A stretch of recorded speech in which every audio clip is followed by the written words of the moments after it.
est à 7 heures! Avant d'aller voir les amis, il faudra leur téléphoner. Il y a un temps pour chaque chose. La vie, elle, ce n'est pas rose. La fin du monde est à 7 heures. Nous sommes 3 heures après la fin du Le ciel s'est enfin mis d'accord. Éliminons de l'univers la race humaine par la mort. La parole est à Jupiter. Envoyons donc un météore sur cette engeance que j'aborde, sauf sur Gertrude que j'adore. Mercredi 1er décembre 1999, vague de fraude par carte de guichet. Moi, pas de danger qu'on devine mon nip, car jamais je n'ai dit à qui que ce soit qu'il s'agit de ma date de naissance, moins le poids de mon épouse, soit 3393. Oups, pardon. Et manifestation monstre à Seattle à la réunion de l'Organisation mondiale du commerce. Qu'est-ce que l'Organisation mondiale du commerce? Bon, c'est comme un groupe, là. Une organisation, mettons, de commerce, mais au niveau, comment je pourrais dire, mondial. Oui, c'est ça. Oh, c'est pas facile, ça, hein, mais quand même, pour vulgariser, il n'y a personne comme moi. Oh, bonne fin du monde, mesdames et messieurs. Tout d'abord, des nouvelles de moi. Ben oui, malgré tous vos efforts, les lettres envoyées aux journaux et les pétitions à vos députés, elle est de retour. C'est la revue de presse de la fin du monde, était à 7 heures dans l'ancien temps, mais vous étiez probablement pas né encore à cette époque-là.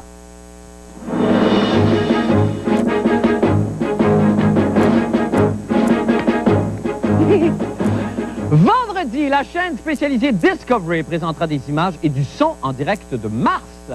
Cette transmission nous sera offerte grâce au Polar Lander de la NASA, dont la mission est de découvrir des preuves de la présence d'eau sur la planète rouge. Mais inutile d'attendre jusqu'à vendredi pour assister à cette première, puisque TQS, oui, la station du Mouton Noir, celle qui vous apporte Aphrodisia et les pierres à feu, a réussi à capter les signaux de la mission Polar Lander. Et je pense que nous sommes même en mesure de les voir à l'instant où je vous parle. Je vous apprends que je vais les découvrir d'ailleurs en même temps que vous. Est-ce qu'on a les images? Est-ce qu'on peut regarder? Alors ça, c'est... Oui, nous avons Mars. Oui, oh mon Dieu que c'est beau. Là, on me dit que dans une seconde, on va avoir le son. Il y a toujours... Oui, c'est un moment historique. On écoute le... Ah, tabarnak! Ah! Où pourrons-nous lui échapper? Bon, bonne nouvelle, quand même, pour les amateurs de saints. Le pape Jean-Paul II se rendra au Portugal en mai pour béatifier 2 des 3 petits bergers à qui la Vierge est apparue en 1917 à Fatima pour confier 3 secrets. Il reste une survivante, sœur Lucia de Jesus dos Santos, âgée de 92 ans, qui connaît le dernier des 3 secrets qui n'a pas été révélé encore par l'Église catholique. Et nous l'avons en ligne ce soir. Bonsoir, ma sœur. C'est qui? C'est Marc Labrèche de la fin du monde des à 7 heures. Ah oui, c'est-tu vrai que vous revenez pas après janvier? Oh non, non, ben voyons donc, non, nous serons là en janvier. Ah ben pas ça que la Sainte Vierge dit, en tout cas. Ah bon? OK, ben merci beaucoup. Okidoki. OK, ben c'est ça, merci, bye. New York, après 2 ans de semi-retraite, la chanteuse américaine Liza Minnelli effectuait ce soir un retour sur scène à Broadway. On se souvient que la chanteuse et comédienne a connu des ennuis de santé et de graves problèmes d'embonpoint. C'est donc une très grande victoire pour elle de pouvoir chanter à nouveau en public. Une équipe de flash était sur les lieux au moment même où Liza Minnelli remontait sur scène. On regarde. Ladies and gentlemen, the wonderful Liza Minnelli!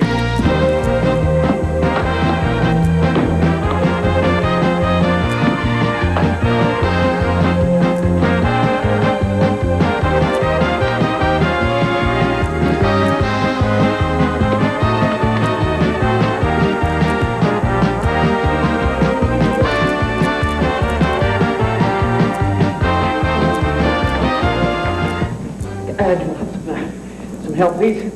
Please.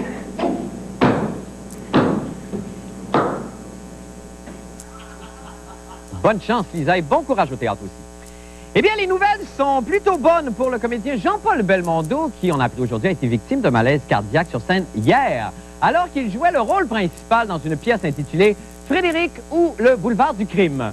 Il semblerait que le public s'est à peine rendu compte que M. Belmondo souffrait d'une attaque. Il faut dire que les comédiens français sont passés maîtres dans l'art de faire du théâtre, même s'ils sont accablés par la maladie. On raconte même que Fernandel, le comédien, a fait une tournée de 50 villes dans un fédo endiablé, alors qu'il était mort pendant les répétitions. Nous avons des images. Monsieur Fontaine, est-ce que je peux vous emprunter Mathilde? Il a dit oui. Venez avec moi, Mathilde. Allez, hop. Il a dit oui. Allez, Mathilde, c'est ici, il faut se venir. Allez, Mathilde, suivez-moi dans le jardin, Mathilde. Allez, Mathilde. C'est magistral. Eh bien, c'est là-dessus que se termine la revue de presse de la fin du monde. Était à 7 heures dans l'ancien temps, mais vous étiez probablement pas né encore à cette époque-là.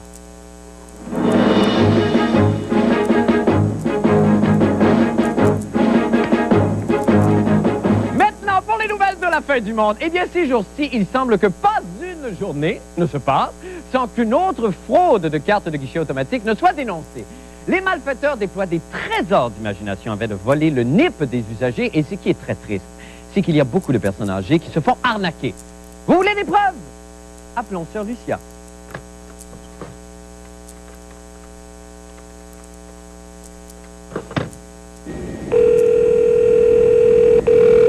Allô? Allô, Sœur Lucia? Dites-moi, êtes-vous au courant que... 2, 2, 4, 5, 6. Merci beaucoup. OK, OK. OK. Jean-René Dufort a tenté de démontrer à quel point il était facile d'obtenir votre NIP. On écoute. Oui, je suis un homme normal. J'ai une carte de guichet, un NIP et une peur, celle d'être fraudé. Afin de prévenir ces fraudes bancaires de cartes de guichet, je suis allé recueillir les conseils d'Options Consommation et de la police de la communauté urbaine de Montréal. Ils sauront nous donner d'excellents conseils qui nous seront fort utiles. Premièrement, c'est de choisir un NIP qui n'est pas facilement identifiable. Donc, de ne pas choisir un NIP qui correspond à sa date de naissance, son nom, son adresse civique, son numéro de téléphone. Parce que si on perd son porte-monnaie, c'est toutes des informations qui se trouvent à l'intérieur. Il est ainsi recommandé de ne pas utiliser les NIP 1234, 0007 si vous êtes James Bond, 0101 si vous êtes informaticien, 6969 si vous êtes cochon, 104 si vous êtes police et 6011 si vous êtes bilingue. Une combinaison des numéros de joueurs de hockey que je préfère. Ah, est-ce que je peux savoir votre numéro d'identification personnelle? De quoi? Votre NIP De quoi? pour votre carte de guichet? La banque? Oui. Pourquoi? Patrick Roy. C'en est un. 78 dans le 9. Ah! Moi, c'est 8379. Il est clair que des conseils de police ne nuiront pas. Il n'y a pas quelqu'un ici qui pourrait me donner l'entrevue? C'est n'importe qui, une police, n'importe qui avec un gun.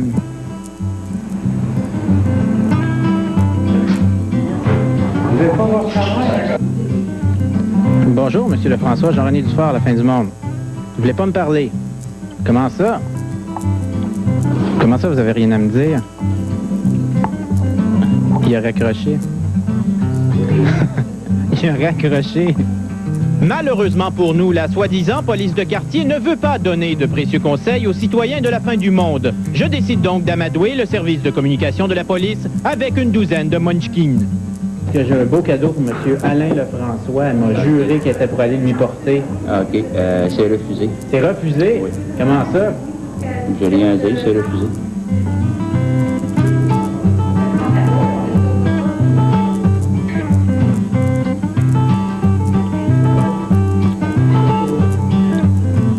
Ah là là, c'est dommage, la police vient de rater une belle chance de faire de la prévention et de s'alimenter. Ici Jean-René Dufort, à Montréal.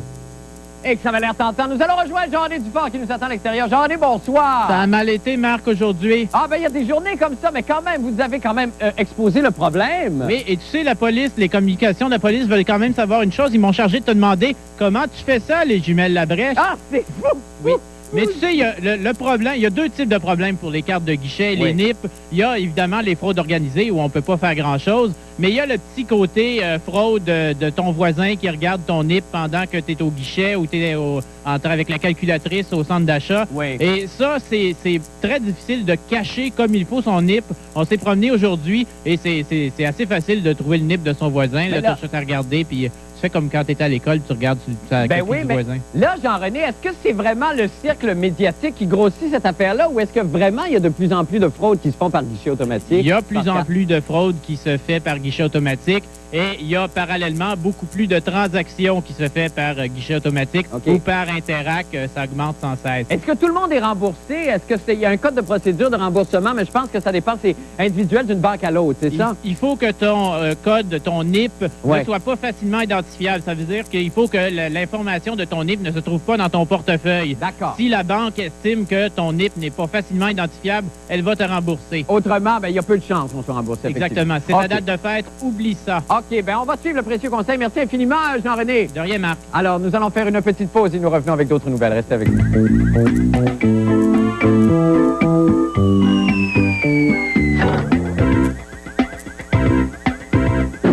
Des centaines de manifestants ont été arrêtés, l'état d'urgence décrété et un couvre-feu imposé par les autorités à Seattle, aux États-Unis, où se déroule, comme on sait, la réunion de l'OMC, l'Organisation mondiale du commerce. Pourquoi autant de violence pour une affaire de commerce qu'on ne sait même pas c'est que c'est? Ça allait de soi, cela m'a inspiré un petit poème, probablement le plus beau poème jamais écrit par main d'homme, 15 minutes avant le show.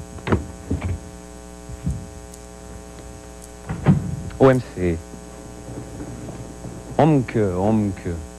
OMC. Oh.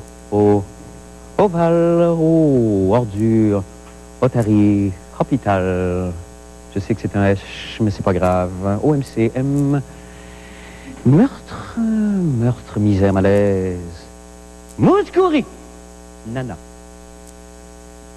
OMC, c'est pas col. Catapulte. Bon. Colporteur, ding dong. Allô, non, on n'en veut pas, non.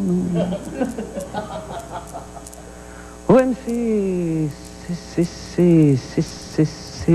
sauvage, feu. C'est sauvage, feu. C'est sexy.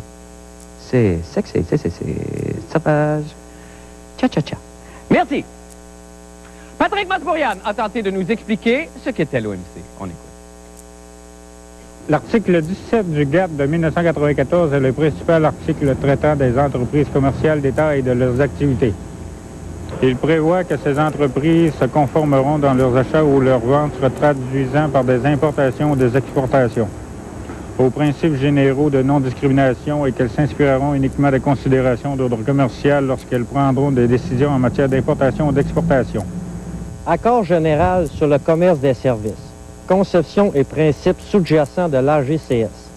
L'AGCS est le premier accord multilatéral à prévoir des droits ayant juridiquement force exécutoire pour le commerce de l'ensemble des services. Et au niveau mondial, c'est le premier accord multilatéral sur l'investissement, puisqu'il vise non seulement le commerce transfrontière, mais tous les moyens possibles de fourniture d'un service. Ce qui fait peur dans le processus de mondialisation, c'est justement que nous perdons notre sens. Les unités que nous avons créées, que ce soit nos quartiers, nos individus, nous-mêmes en tant qu'individus, nos familles, nos quartiers, nos villes, nos pays, etc., que ces unités disparaissent et que ce qui nous reste, c'est rien qu'une grande unité créée par des intérêts supérieurs et qui ne nous écoute pas. Le commerce et l'environnement dans le cadre de l'Organisation mondiale du commerce. Diverses dispositions de l'Organisation mondiale du commerce peuvent faire une place à l'utilisation des mesures liées au commerce nécessaires à des fins environnementales, y compris les mesures appliquées en vertu d'accords environnementaux multilatéraux. Au lieu de faire ça dans un pays plus neutre, on a décidé, je pense qu'on a mis en défi tout le monde en disant pas seulement l'OMC est en quelque sorte l'outil des intérêts commerciaux qu'on retrouve aux États-Unis, mais on va faire la réunion aux États-Unis. Donc c'est un double défi et je pense que la population a répondu à ce défi. Propriété intellectuelle. Partie 1. Dispositions générales et principes fondamentaux. Tout membre qui se prévaudra des possibilités offertes par le paragraphe 3 de l'article 5 ou le paragraphe 2 de l'article 6 de la Convention de Rome présentera une notification, comme il est prévu dans ces dispositions au Conseil des aspects des droits de propriété intellectuelle qui touchent au commerce, si après nommé le Conseil de l'ADPIC. Allez comprendre quelque chose, vous autres. Ben, on saisit le général, il y a encore quand même des questions. Ce soir, vous n'avez pas compris. Non, absolument rien. Bonsoir, Patrick, d'abord. C'est parce que c'est du génie, ça. Oui, ben c'est ça. Qu'est-ce que tu veux? On a pas commencé à avoir l'air d'un amateur, là, à côté de moi. Oui, je sais bien. Là, qu'est-ce qui arrive? Il y a 130 pays qui vont là en congrès. 135, je crois, oui. Oui, il y a 135 pays qui sont là. Évidemment, c'est une espèce de foutoir de tous les organismes qui se réunissent là à travers le monde, qui veulent tous, évidemment, manifester et qui profitent de la visibilité de ce congrès-là pour le faire. Est-ce que ça donne quelque chose, d'un côté comme de l'autre? Mis à part la visibilité que ça donne à ces organismes-là, est-ce qu'on peut traiter des choses concrètement? Est-ce que les pays peuvent en arriver avec des accords sérieux? Ben, ça donne quelque chose, vous voulez dire, au niveau de la manifestation? La manifestation, il y a définitivement une solidarité là, chez les militants et une organisation, je dirais, extraordinaire, là, qui fait en sorte que, oui, on compromet sérieusement le processus ou le déroulement, en tout cas, normal d'un événement comme celui-là. Évidemment, ça n'empêche pas, si vous voulez, la tenue de l'événement. Mais hier, on a définitivement retardé et même compromis sérieusement, par exemple, l'ouverture de l'événement et les discussions qui devaient avoir cours hier. Mais est-ce qu'il peut vraiment se passer quelque chose dans cette réunion-là? Parce que là, c'est un très long processus. Hein? C'est un très, très long processus. Et effectivement, je crois qu'on en est encore à définir les protocoles, si vous voulez, d'entente ou d'entente éventuelle. La définition comme telle, ce que c'est rapidement, si on va sur le site officiel, ça dit, en réalité, ce que ça veut, ça, c'est une circulation, si vous voulez, une libre circulation des capitaux. On veut que le marché, le marché à l'avenir, ça se fasse sans anicroche, comme prévu, et en toute liberté. En réalité, c'est une charte des droits et libertés, mais des corporations. On veut une libre circulation des capitaux, et donc n'importe qui peut investir n'importe où. Les États-Unis, évidemment, qui entre autres, qui ont le plus gros pouvoir d'investissement, si vous voulez. Parfait. Et ça, évidemment, on va regarder comment ça. Ben oui, évidemment, on va regarder comment ça va se terminer. Tout ça, Patrick, c'est très dangereux. Même pour Saint-Lambert. Je sais. Nous allons faire une petite pause, et nous revenons avec la fin du monde des sports. Restez avec nous.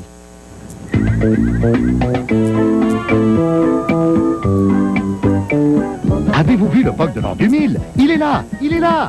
Il est là! Jusqu'au 8 décembre, participe au concours à la recherche du bug en collaboration avec Molson X et Molson Dry. Notez la date de 3 apparitions du bug durant l'émission La fin du monde est à 7 heures et faites parvenir votre réponse à l'adresse suivante.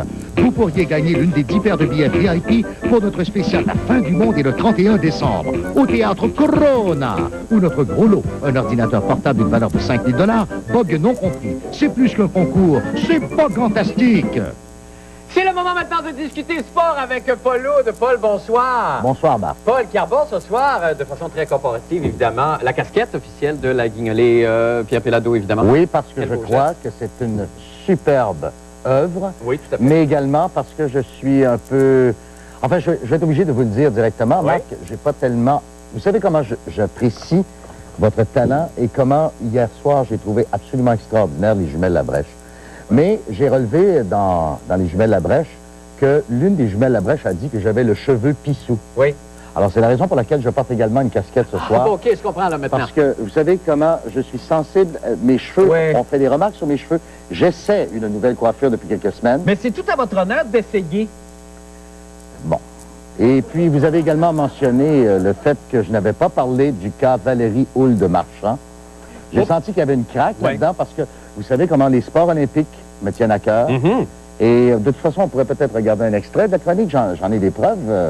C'était hier. Vous aviez parlé? Oui, non. C'était les jumelles Labrèche. Ah oui, d'accord. Moi, j'aimerais qu'on aborde le cas tragique de la nageuse synchronisée Valérie Houle-Marchand. Valérie Houle-Marchand! Ah oui, expulsée de l'équipe canadienne et dont Paul Aude n'a pas eu le temps de parler dans sa chronique, je pense. Manque de courage, Monsieur Paul Aude! Monsieur Pissou! Oh non, ça par exemple. Oh non, il est très Monsieur Paul Aude. Oui. Il se coiffe comme un pissou, ça c'est vrai. Mais il y a du vrai homme là-dedans. Oui, c'est vrai. Ah, j'avais compris le cheveu. Non, mais je m'excuse. J'avais compris le cheveu pissou. Ben oui, non, je ben peux là, enlever c'est ma ça. casquette. Ben oui, Bon, c'est déjà pas mal. partir en peur. Deuxième chose qui m'a grandement dérangé, c'est que ce matin, à la réunion éditoriale, j'ai été rejeté sèchement par le comité éditorial. Je voulais parler du Salon de l'Étalon. D'ailleurs, on en parle partout ce matin dans le Journal de Montréal, le Salon de l'Étalon qui ouvre ses portes demain à l'Hippodrome de Montréal en faisant une sorte d'allégorie.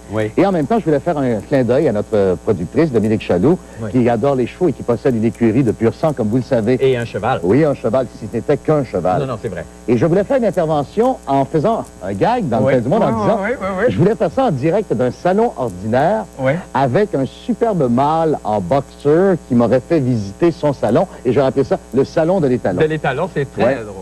Alors, évidemment, on a ri de mon idée. On a dit que c'était tout à fait ridicule, que c'était pas bon. Ah, ça a été comme ça, balayé du revers. Alors, j'ai dit, moi, j'ai dit, c'est une idée parmi tant d'autres. Ben, c'est ça. Et un individu que je ne nommerai pas a dit, ah oui, quels autres? Ah, c'est très cruel, ça. Alors, ce soir, j'ai décidé de répliquer et je me contenterai ce soir d'une chronique tout à fait ordinaire.